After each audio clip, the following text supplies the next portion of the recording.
Hello ladies, you're on day 5. That's a high five of the Morning Miracles Challenge.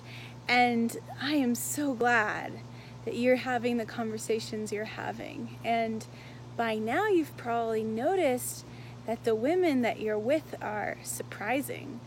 They are women who have so much depth and they have their own walk with the Lord. So one of my favorite parts of our accountability groups is that we recognize just how intricately God works in the lives of complete strangers. And by the end of this challenge, you are not going to be strangers anymore. And I hope that you'll even become friends. I know some of you have become friends and possibly even lifelong friends through these challenges that we've done together. I want to go to something that Priscilla shared in week 2 of her Bible study. It's actually on page 65 if you have the Bible study book, but I love referencing Bible studies together. I think that the questions for the prompts that we get are so much more rich when I lean on a true teacher, because I'm not so much a teacher, I'm just a facilitator. She actually references in your Bible Isaiah chapter 59 verses 15 through 19. She's telling us that the armor of God doesn't really start in Ephesians 6. We learn about the armor of God as God uses it, God himself, all the way back in the Old Testament in Isaiah chapter 59. So again, that's Isaiah chapter 59 verses 15 through 19. I'm going to read it for you now. The truth is missing, and whoever turns from evil is plundered. The Lord saw that there was no justice, and he was offended. He saw that there was no man. He was amazed that there was no one interceding. So his own right arm brought salvation, and his own righteousness supported him. He put on righteousness like a breastplate. There it is. And a helmet of salvation on his head. He put on garments of vengeance for clothing, and he wrapped himself in zeal as a cloak. So he will repay according to their deeds, fury to his enemies, retribution to his foes, and he will repay the coastlands. They will fear the name of Yahweh in the west and his glory in the east, for he will come like a rushing stream, driven by the wind of the Lord. So now, when Yahweh used to put on this armor against his own people because of their wickedness, he now freely gives us this armor as a gift to use against the devil. So, there's a couple things I need to point out to you about this. One is that the victory is already won.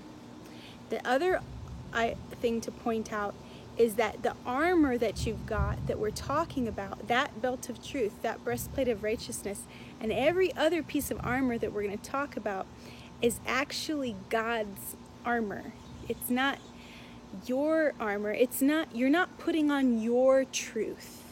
The world often says, that's your truth. Follow your truth. It's like, I'm not following my truth. I'm following God's truth. I've put on God's truth and set aside my truth. So, yes, I'm still talking about the belt of truth and the breastplate of righteousness, but this concept of the divine warrior, where God himself puts on these pieces of armor and then later gifts it to us, I think is really powerful. So my question to you ladies is, what part of the Morning Miracles Challenge do you think that you, in your own effort, have the most confidence about? Which part have you placed the most confidence in yourself to do? Because maybe it comes easy to you, or maybe you're just like, oh, that's something that I've always done for years. I'm asking that you double check on that today, and that you see and swap it out for what God has, God's version, right? So we don't want to be relying on ourselves and our own skills. We want to be really relying on God, even for the parts that we feel strong in. We're often told where we are weak, He is strong. But I think if we are focused on our own strength in any part of this challenge, then that's the part that the devil is going to prey on the most. You may think it's the thing that you struggle with the most, like exercise, but the devil seems to work a lot in our personal feelings of pride. So my prompt for you today is to really look at each part of the morning routine. So we're going to go through, right from the point where you're drinking the water in the morning, like, are we relying on ourselves or are we relying on God?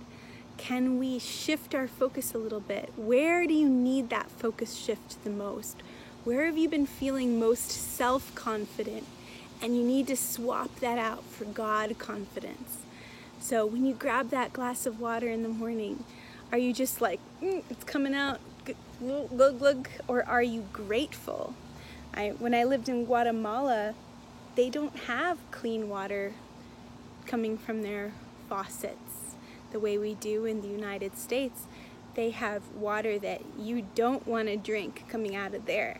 Are we grateful? Are we thanking God just for that process too of you're drinking and you don't have any holes in your body? It's not coming out, it's going down, and it's going to nourish your entire body.